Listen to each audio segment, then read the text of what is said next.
Hello friends and dear students.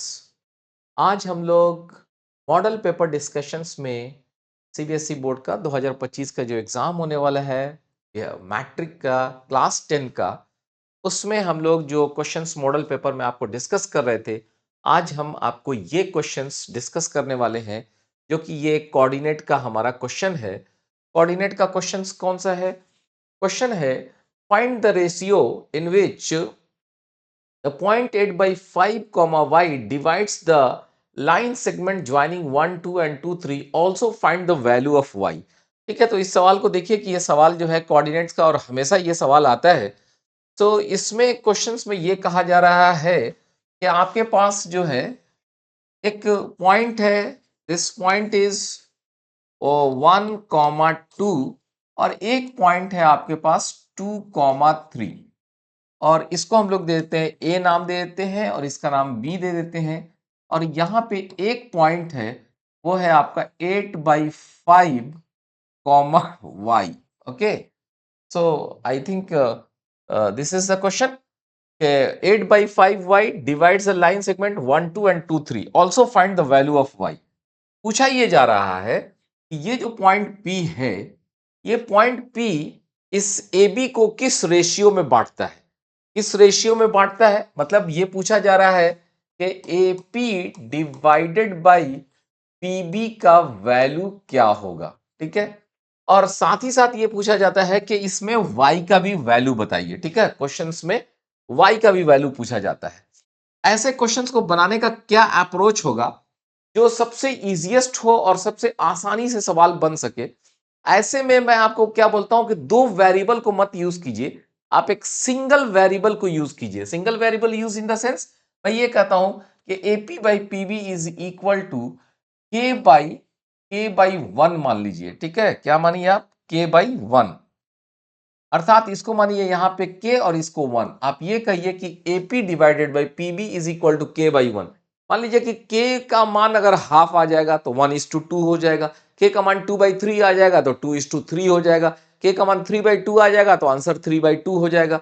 लेकिन उससे होगा क्या, क्या आपके एक वेरिएबल कम हो जाएगा। कोई कोई बच्चा m/n मान लेता है तो उसका वेरिएबल 2 हो जाएगा, उसको काफी डिफिकल्ट होगा सॉल्व करने में। तो हम लोग क्या मानते हैं, इसको K/1 मानते हैं। अगर K/1 मानते हैं तो आप देखिए कि K/1 मानते हैं तो यहाँ का जो बीच वाला पॉइंट होता है, जो ये P पॉइंट है, इसका कोऑर्डिनेट x कोऑर्डिनेट कैसे निकाला जाता है? इसका x कोऑर्डिनेट हालांकि दिया हुआ है, बट निकालने का टेक्निक क्या होता है?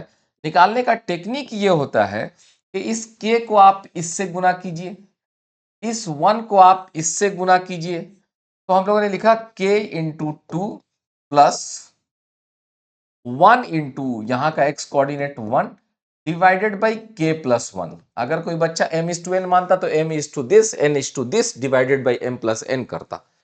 तो अगर आप इसको अब सॉल्व करेंगे तो क्या आ जाएगा, 8K plus 8 is equal to 5 दूनी 10 K प्लस 5। सो अब हम लोग क्या करते हैं, इसको इधर लेकर जाते हैं और इनको इधर लेकर आते हैं। तो इससे हमारे पास निकल कर आ जाएगा 2K is equal to 3, K is equal to 3/2। वो K, तो K का मान अब 3/2 आ गया। इसका मतलब ये हुआ कि ये जो मेरा A पॉइंट्स था 1:2 और ये जो B पॉइंट्स था मेरा 2:3, इसको बीच में एक जो P पॉइंट्स था दैट इज 8/5 कॉमा y, ये इसको जो है 3:2 रेशियो में बांटता है।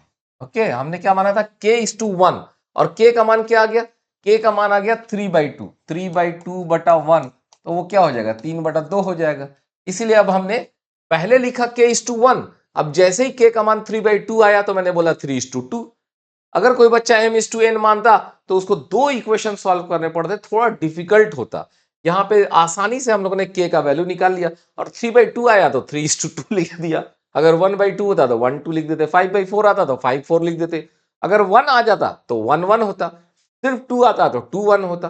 तो खैर, अब यहाँ पे ये कहा जाता है कि अब आप इस y का वैल्यू निकालिए। तो y का वैल्यू निकालने का टेक्निक क्या है? y का वैल्यू निकालने का टेक्निक है कि इस 3 को आप यहां से मल्टीप्लाई कीजिए इस y कोऑर्डिनेट से, और इस 2 को आप जो है यहाँ के y कोऑर्डिनेट से मल्टीप्लाई कीजिए। यानी कि ये बीच वाला y इज इक्वल टू ये 3:3 प्लस 2:2, 2:2 डिवाइडेड बाई बीच का 3+2 जो निकल कर आया है दिस इज 3+2। तो 2:, दिस 3:, दिस डिवाइडेड बाई जो है 3+2। तो यहां से you will find y is equal to 9 और 4 13, 13/5। ओके, तो अब हम लोगों ने दोनों चीज निकाल दिया, दोनों आंसर निकल गए। पहला आंसर ये निकल गया कि भाई किस रेशियो में बटेगा, तो 3/2 रेशियो में बटेगा, और इस y का मान कितना होगा, तो 13/5।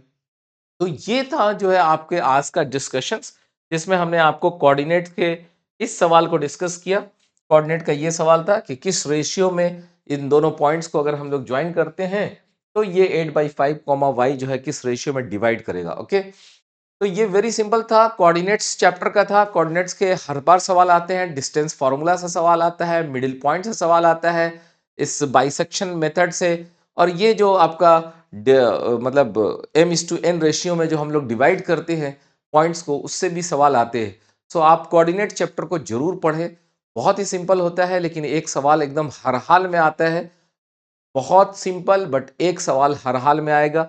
अगर आपको कुछ फंडामेंटल्स में दिक्कत है तो हमने ऑलरेडी क्लास 10 के यूट्यूब इसी यूट्यूब चैनल पे सना विजडम पे हमने क्लास 10 के पूरे मैथ्स का जो है ना, क्लास 10 का एक एक चैप्टर जो है वीडियोस बना के डाला हुआ है। उसमें कोऑर्डिनेट चैप्टर पे जाइए, प्लेलिस्ट में जाइए, क्लास 10 को खोलिए, फिर उसमें प्लेलिस्ट में जाइए, और उसके बाद आप एक बार पढ़ लीजिए। आधा घंटा लगेगा, 1 घंटा लगेगा, आपके सारे फंडामेंटल्स क्लियर हो जाएंगे और एग्जाम में सवाल भी आसानी से कर पाएंगे। अगले क्लास में फिर मिलते हैं। अगेन हमारा वही जो है, फिर से ये भी एक कोऑर्डिनेट का ही सवाल है जो अगले क्लास में हम आपको या अगले वीडियोस में डिस्कस करेंगे। तब तक कि आप रिवाइज कीजिए। थैंक यू दोस्तों, थैंक्स अ लॉट।